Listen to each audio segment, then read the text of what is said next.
Raw took place tonight in Quebec City, Quebec, in Canada.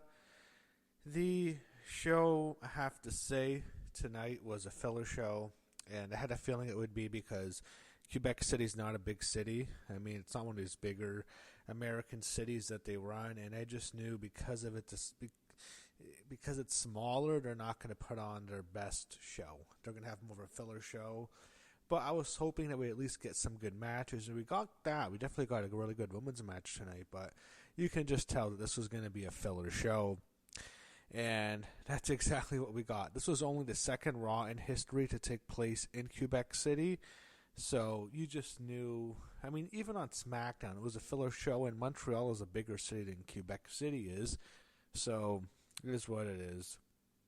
Have to say, today would have been the 72nd birthday of Hulk Hogan.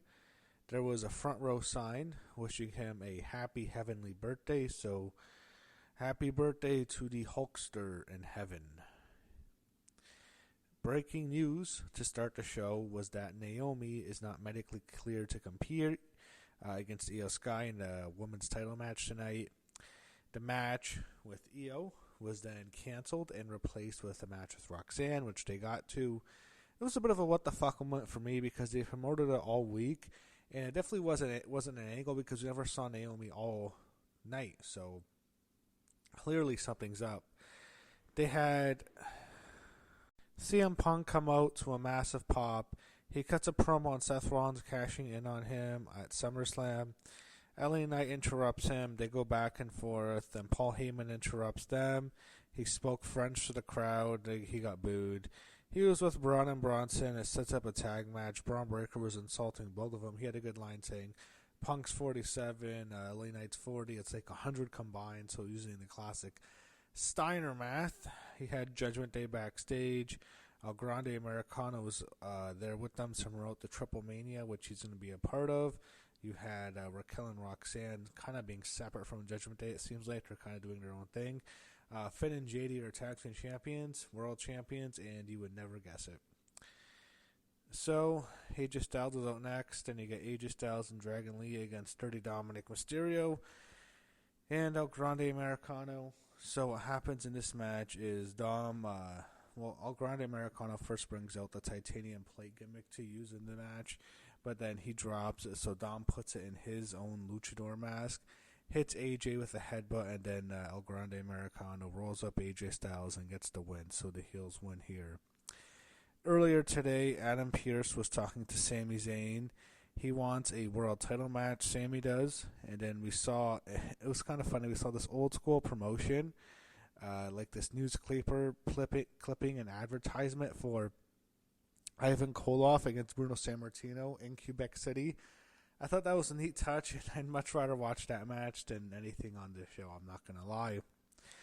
If you don't know, Koloff was the guy who won in Sammartino's title reign, which is the longest WWF title reign of all time.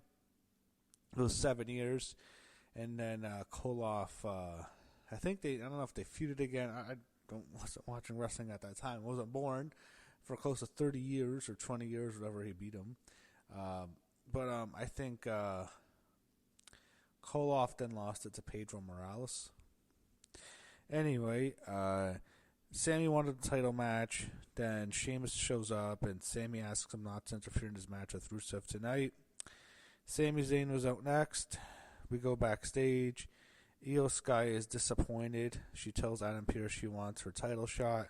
Then Raquel Rodriguez and Roxanne Perez mock her for not getting the match.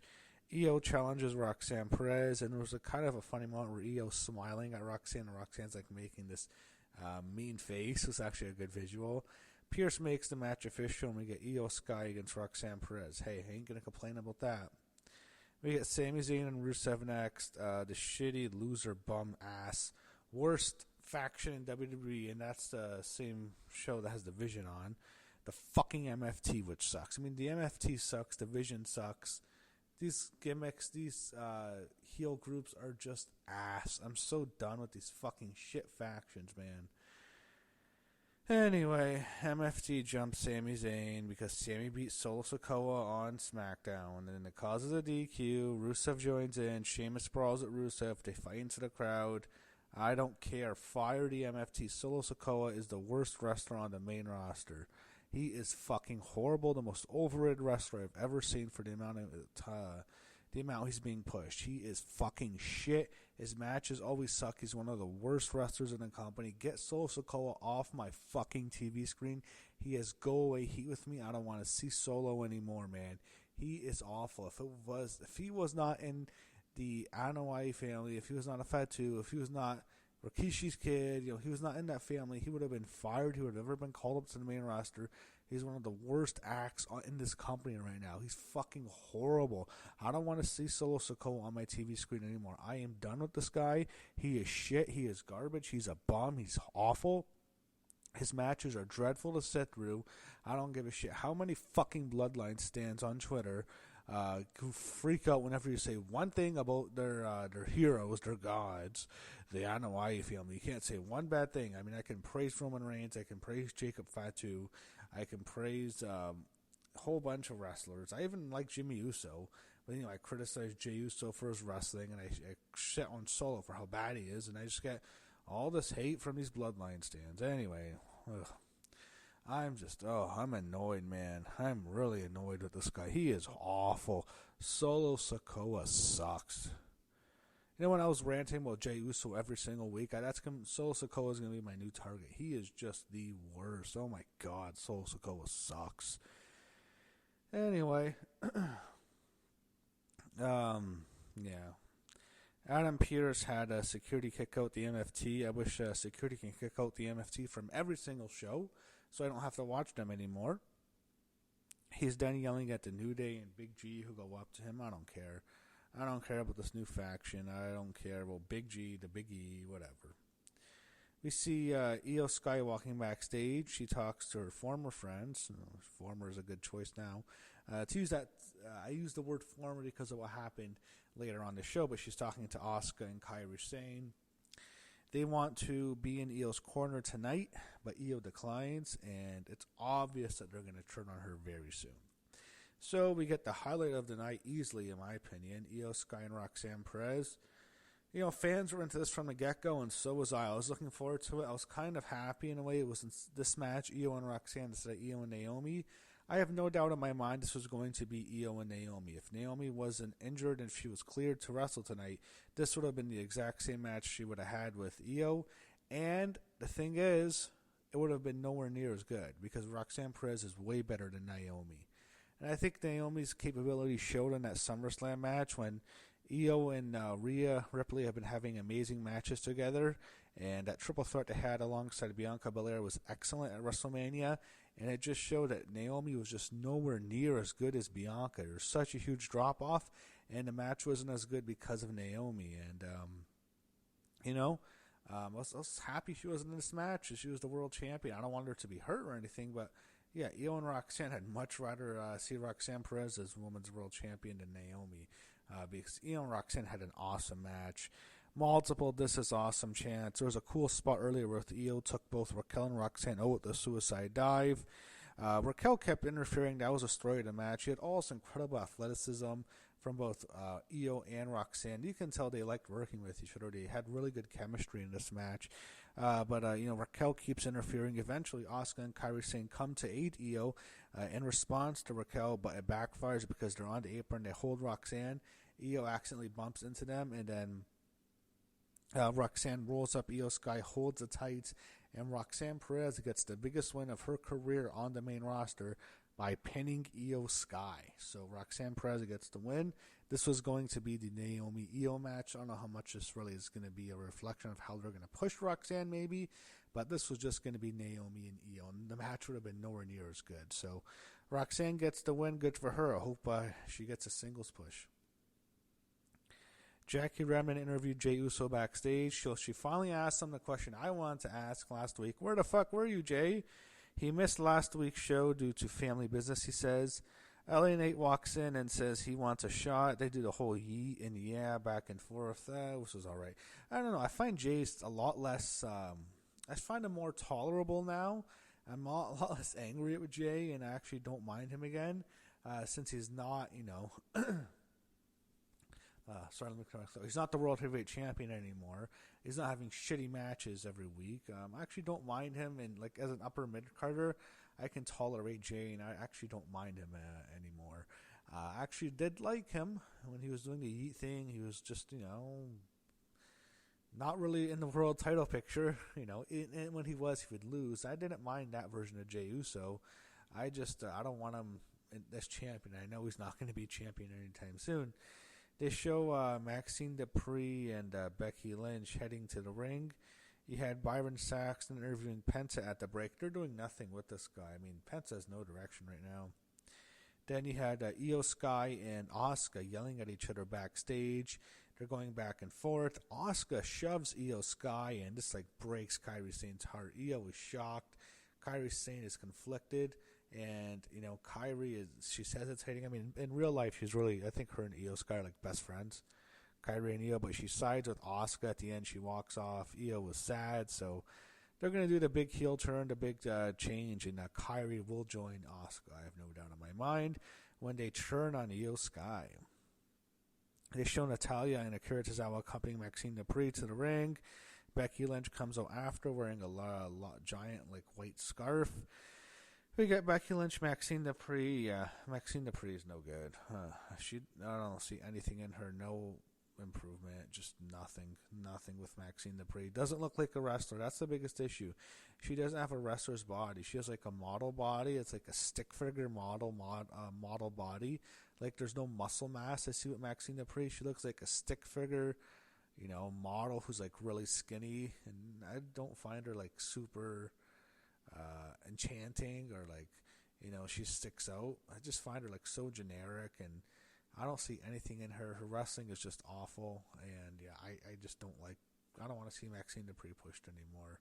And she wasn't, but I just don't care to see her featured on Raw, to be honest. But yeah, Becky won with this armor. She attacks Natalya after the match. I don't care to see Becky and Natalya. I don't mind Becky and Nikki. I can tolerate that, but she attacks Natalya. I guess she'll feud with Natalya for a while, then she'll eventually do the match with Nikki. But yeah, Becky is annoying as well. She's just, she can have good matches, though. I'll give her that.